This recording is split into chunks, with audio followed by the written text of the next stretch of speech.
Topic पढ़ रहे हैं इंटरनेशनल कंपनसेशन ऑब्जेक्टिव। क्या ऑब्जेक्टिव होते हैं इंटरनेशनल कंपनसेशन के लिए, ताकि जो है देखो कौन कौन से ऑब्जेक्टिव्स हो सकते हैं, क्या पर्पस है हमारा कंपनसेशन सर्व करने का। सबसे पहले ऑर्गेनाइजेशन को अट्रैक्ट करने होते हैं कुछ अच्छे पोटेंशियल कैंडिडेट, ताकि वो लोकल और ग्लोबल स्टैंडर्ड को, रीजनल स्टैंडर्ड को मीट कर सकें। सेकेंडली उनकी परफॉर्मेंस, उनके बिहेवियर को ऑर्गेनाइजेशन के सक्सेस के लिए यूज़ कर सकें। एंड देन उनको कंपनसेट कर सके कोई भी अगर इनकन्वीनियंस आ रही है ना, और देन उसको फैसिलिटेट कर सके कि उनको ट्रांसफ़र करना है इंटरनेशनल एम्प्लॉइज़ को। ठीक है, देन उनको अच्छा एक ऑप्टिमम जो है वेज देनी है, सैलरी देनी है। तो ये कुछ इंटरनेशनल कॉम्पनसेशन के हमारे ऑब्जेक्टिव रहते हैं। अगर मैं बात करूँ from the perspective of multinational firm, तो मल्टीनेशनल फर्म के पर्सपेक्टिव में क्या एडवांटेज रहता है हमारा। सबसे पहले देखो फर्म को क्या चाहिए कि जो भी ऑब्जेक्टिव है उनको सेटिस्फाई करना ज़रूरी है। सबसे पहले पॉलिसी ऐसी बनानी चाहिए जो कि एक कंसिस्टेंट पॉलिसी हो, पूरे overall strategy, structure, business needs को पूरा कर सके। सेकेंडली पॉलिसी जो है वो अट्रैक्ट करने के लिए, रिटेन करने के लिए स्टाफ को वो ज़रूरी है। थर्डली जो है पॉलिसी कॉम्पिटिटिव होनी चाहिए, और कुछ फैक्टर जैसे कि इंसेंटिव है, फॉरेन सर्विसेज है, टैक्स इक्वलाइजेशन है, रीइंबर्समेंट है, वो सारा कुछ करने के लिए जो है ये पर्सपेक्टिव रहता है मल्टीनेशनल फर्म का। तो इसलिए वो पॉलिसीज़ फ्रेम की जाती हैं ताकि वो इन ऑब्जेक्टिव्स को सेटिस्फाई कर सकें जो फ्रेम की गई हैं। अगर मैं एक्सपेट्रिएट के पर्सपेक्टिव से सोचूं तो क्यों ये ऑब्जेक्टिव्स बनाए गए हैं, ताकि जो है सबसे पहले एम्प्लॉय को क्या फ़ायदा होगा। एक तो उसको फाइनेंशियल फ़ायदा होगा। सेकेंडली क्या होगा, एम्प्लॉय एक्सपेक्ट करेगा कि फॉरेन असाइनमेंट में उसको ज़्यादा अपॉर्चुनिटीज़ मिलेंगी। थर्डली एम्प्लॉय एक्सपेक्ट करेगा कि उसको हाउसिंग, उसके बच्चों की एजुकेशन, वो सारा कुछ जो है पॉलिसी के अंदर कवर्ड होगा। क्या रीजंस हैं for differences in compensation between countries. क्या डिफरेंस आते हैं ना कंपनसेशन में, सैलरी के अंदर बिटवीन डिफरेंट कंट्रीज़। सबसे पहले है प्रोस्पेरिटी एंड स्पेंडिंग पावर। हर एक कंट्री की स्पेंडिंग पावर, हर एक कंट्री में जो कंपनी है उसकी स्पेंडिंग पावर जो है वो अलग अलग होती है, and that is related to different factors, जैसे कि वहाँ पे टैक्स क्या है, सोशल सिक्योरिटी सिस्टम कैसा है। देन सेकेंडली जो है बारगेनिंग पावर होती है वहाँ पे इंस्टीट्यूशनल फ्रेमवर्क के अंदर, जो भी आपकी वेज बारगेनिंग है वो होती है बिटवीन द डिफरेंट कंट्रीज़। हर एक कंट्री की अलग तरह की होती है। ठीक है, देन कल्चरल डिफरेंसेस आता है कंट्रीज़ के अंदर, उसका भी इम्पैक्ट कहीं ना कहीं रहता है।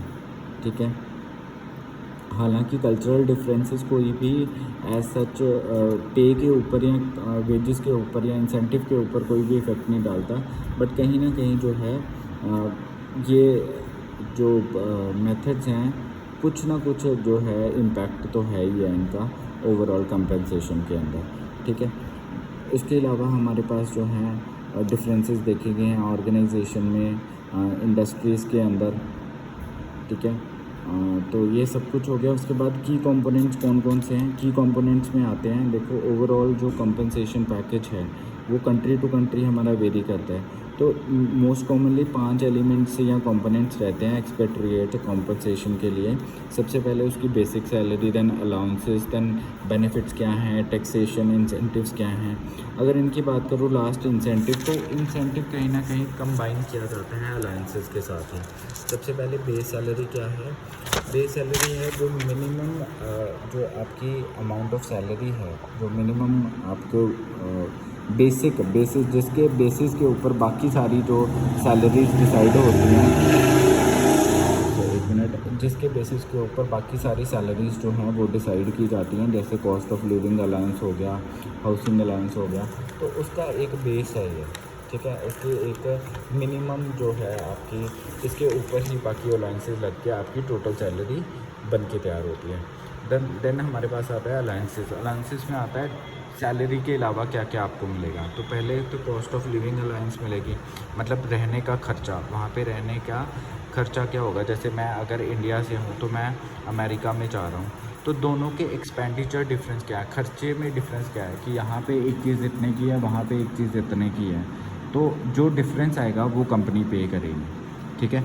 तो कॉस्ट ऑफ लिविंग अलाउंस हम उसको बोलेंगे। देन आता है हाउसिंग अलाउंस, मतलब एम्प्लॉयज़ को रहने के लिए, है ना, वही स्टैंडर्ड, जिस स्टैंडर्ड से वो इंडिया में रह रहा है वही स्टैंडर्ड अगर उसको यूएसए में चाहिए तो उसके लिए हाउस अलाउंसेस जो है वो कंपनी प्रोवाइड करेंगी।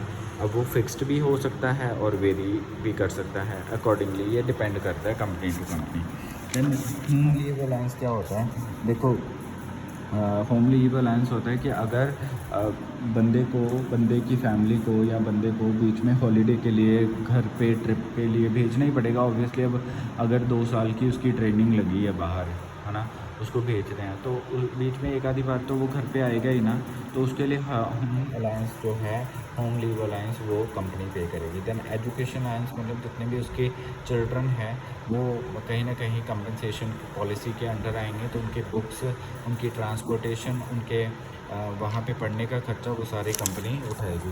रीलोकेशन अलाउंसेस में आएगा कि जितने भी आपकी शिपिंग स्टोरेज चार्जेस हैं, है ना, जैसे क्लब मेंबरशिप है, शिपिंग है, आपका सामान जाना है उधर, वो सारा का सारा जो है वो कंपनी ही उठाएगी रीलोकेशन अलाउंसेस में। इसमें आपके एजुकेशनल अलाउंसेस जो हैं वो मोस्टली रीलोकेशन अलाउंसेस जो हैं वो मोस्टली जो है आपका मूविंग, शिपिंग, स्टोरेज चार्जेस, ये सारा जो है टेक केयर करेंगे। कार परचेजेस, डाउन पेमेंट्स, ये सारा जो है यही रीलोकेशन अलाउंसेस के अंडर आएंगे। इसमें अगर कोई क्लब मेंबरशिप है, कोई सर्वेंट के चार्जेस हैं, वो भी सारा जो है कंपनी पे करेगी।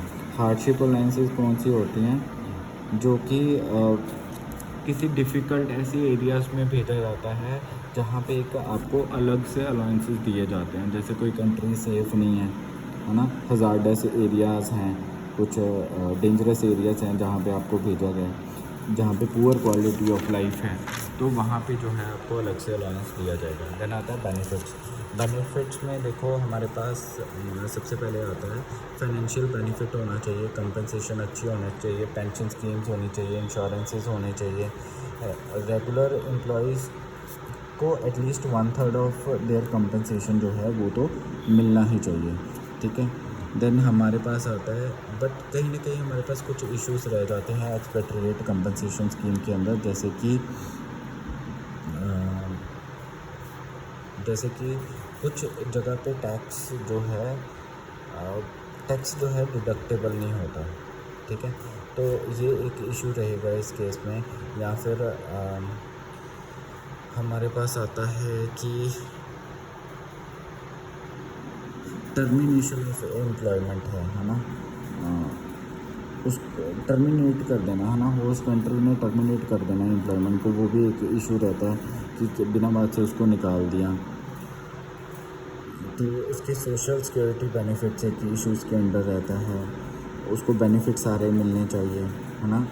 कितने बेनिफिट्स मिलने चाहिए वो कंट्री कौन सा डिसाइड करेगा, क्या वो उसका होम कंट्री डिसाइड करेगा या पेरेंट कंट्री डिसाइड करेगा।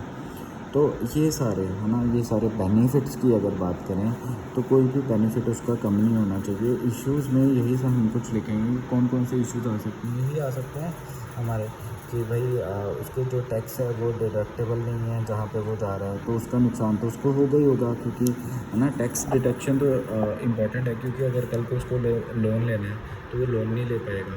देन हमारा जो है अदर बेनिफिट्स लाइक कौन सी कंट्री पे करेगी, क्या पेरेंट कंट्री पे करेगी या होस्ट कंट्री पे करेगी, है ना। तो ऐसी चीज़ें जो हैं इसके अंदर बेनिफिट्स के अंदर आएंगी। अब बेनिफिट्स के अंदर ही हमारे सबसे पहले आता है यूटिलिटीज़ में सारे उसके वाटर सर्विसेज, उसकी सीवेज सर्विसेज, उसकी गैस सर्विसेज, ये सारे जो इलेक्ट्रिसिटी बिल है ना, वहाँ पे अगर महंगी इलेक्ट्रिसिटी है, कुछ ऐसे कंट्रीज़ हैं जहाँ पे क्लाइमेट अच्छा नहीं है, वहाँ पे 24 घंटे AC चलना है, ठीक है। कुछ जगह पे सिर्फ प्यूरिफाइड वाटर बॉटल्स ही यूज़ करने के लिए मैंडेटरी हैं, टेलीफोन बिल्स हैं, वो सारा यूटिलिटीज़ के अंदर आएगा। तो ये कंपनीज़ को बेनिफिट्स के बारे में सोचना पड़ेगा। पेंशन स्कीम्स को उनको देना पड़ेगा कि भाई होम कंट्री पेंशन स्कीम उनकी जो है वो रेगुलेटेड ही रहे, वो अफेक्ट ना हो, ठीक है। और उनको हर तरह से पेंशन बेनिफिट जो हैं वो दिए जा सकें, उनकी रिटायरमेंट जो है वो होम कंट्री में हो सके, ताकि वो वहाँ पे जाके जो है अपना रिटायरमेंट बेनिफिट्स पेंशन स्कीम्स को जो है वो अक्रॉस द बॉर्डर भी यूज़ कर सके। अगर लेट्स सपोज उसकी रिटायरमेंट हो जाती है बाहर जाके, है ना, फॉरेन कंट्री में जाके, तो वहाँ पे भी उसकी पेंशन बेनिफिट से ट्रांसफ़र हो जाने चाहिए। देन कार्स में के अंदर आएंगे कि जितने भी कार एक कहीं ना कहीं प्री रिक्विजिट रहती है कि भाई एक्सपेट्रिएट को कार तो चाहिए घूमने के लिए, तो एयर फेयर उसकी फैमिली के लिए आने जाने का, जहाज़ का खर्चा, है ना, वो सारा होना चाहिए। एनुअल होम लीव्स होनी चाहिए, रेस्ट रिहैबिलिटेशन लीव्स जो है वो अप्रूव करनी चाहिए। ये सारा जो है टेक केयर करना चाहिए। ये सारा कुछ बेनिफिट्स के अंदर हमारा कवर अप हो जाएगा। नेक्स्ट आता है टैक्सेशन।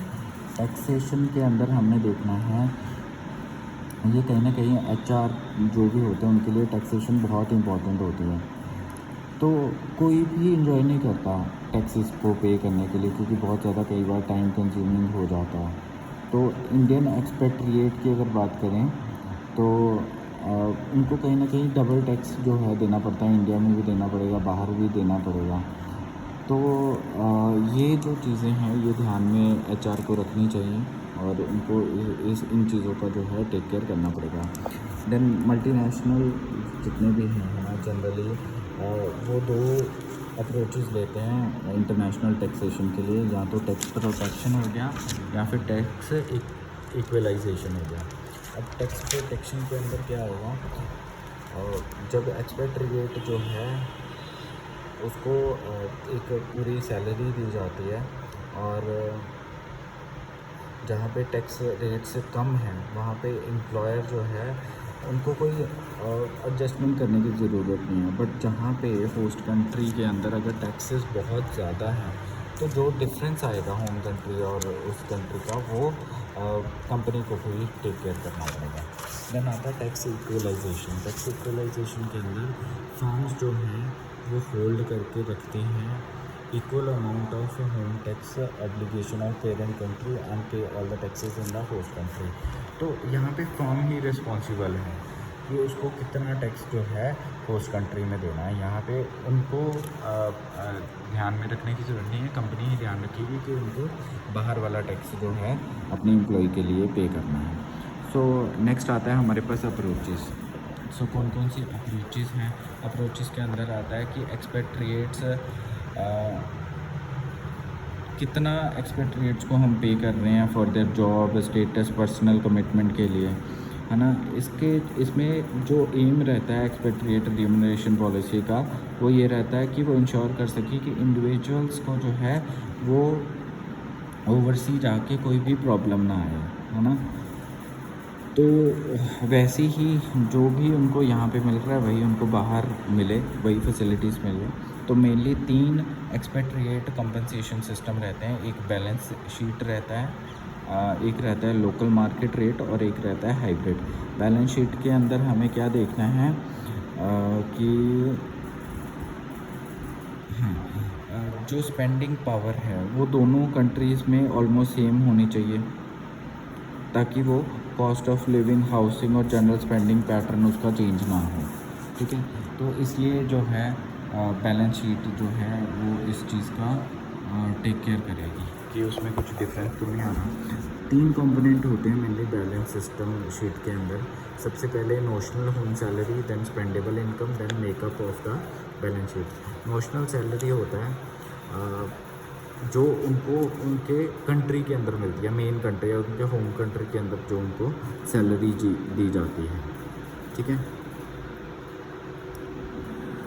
तो वो जो है वो दी जानी चाहिए, एटलीस्ट उतनी सैलरी उसको मिलनी चाहिए, और ताकि उसको जो है पेंशन में कोई भी दिक्कत ना आ सके। उतनी सैलरी उसको वहाँ पे रिसीव करनी पड़े, उतनी ही सैलरी उसको वहाँ पे मिले। स्पेंडिंग इनकम में क्या आएगा, स्पेंडिंग इनकम में देखना पड़ेगा कि उसकी it refers to the portion of income that remains after tax. हाँ, टैक्स काटने के बाद एटलीस्ट इनकम उसकी इफ़ेक्ट ना हो, उतनी ही इनकम उसकी बने जितनी उसकी होम कंट्री में बन रही थी। ठीक है, जितने भी टैक्सेस हैं उसके बाद उसको निकाल के। तो देन आता है makeup of the balance sheet. Makeup of the balance sheet में आता है कि ये दो तरह से बनी होती है, एक तो लोकल और एक तो होस्ट कंट्री के लिए। होम कंपोनेंट जो होता है आपका, वो बहुत सारे अलाउंसेस को ऐड करता है। Notion home salary, deductions for home salary that remains after deduction for the. इसमें आप लिख सकते हो कि आप कैसे जो है बैलेंस शीट को जो है वो बना सकते हो। तो बेसिकली आप दो तरीके से बना सकते हो, एक आप लोकल और होस्ट कंट्री के थ्रू बना सकते हो, और एक आप होम या पेरेंट कंट्री कंपोनेंट के थ्रू बना सकते हो। ठीक है, और होम कंपोनेंट जो है उसके पास बहुत सारी अदर अलाउंसेस जो है हम ऐड कर देते हैं अपनी नोशन होम सैलरी के ऊपर। तो होम कंपोनेंट में नोशन होम सैलरी के ऊपर बहुत सारे अलाउंसेस को ऐड कर दिया जाता है, और ताकि उनको जो है कुछ भी इफ़ेक्ट ना पड़े उनकी सैलरी के ऊपर। सो मेथड ऑफ पेमेंट में हमारे पास आता है जब टोटल अर्निंग जो हैं वो कैलकुलेट की जाते हैं और लोकल करेंसी जो है वो देखी जाती है, तो कंपनी को एटलीस्ट एक मेथड जो है पेमेंट का वो ऑप्ट करना ही पड़ता है। ठीक है, अब स्प्लिट सैलरी क्या है? स्प्लिट देखो, स्प्लिट सैलरी जो होती है also has political advantages in countries where the market rate is low, है ना। स्प्लिट सैलरी में आता है कि जहाँ पे मार्केट रेट कम है, where marked contrast in income and expenditure pattern would be devoting to the. So ये थोड़ी सी वीडियो मेरी लंबी हो रही है, तो मैं इसको नेक्स्ट पार्ट में कवर करता हूँ, मेथड ऑफ पेमेंट को और लोकल गोइंग रेट को। Thank you.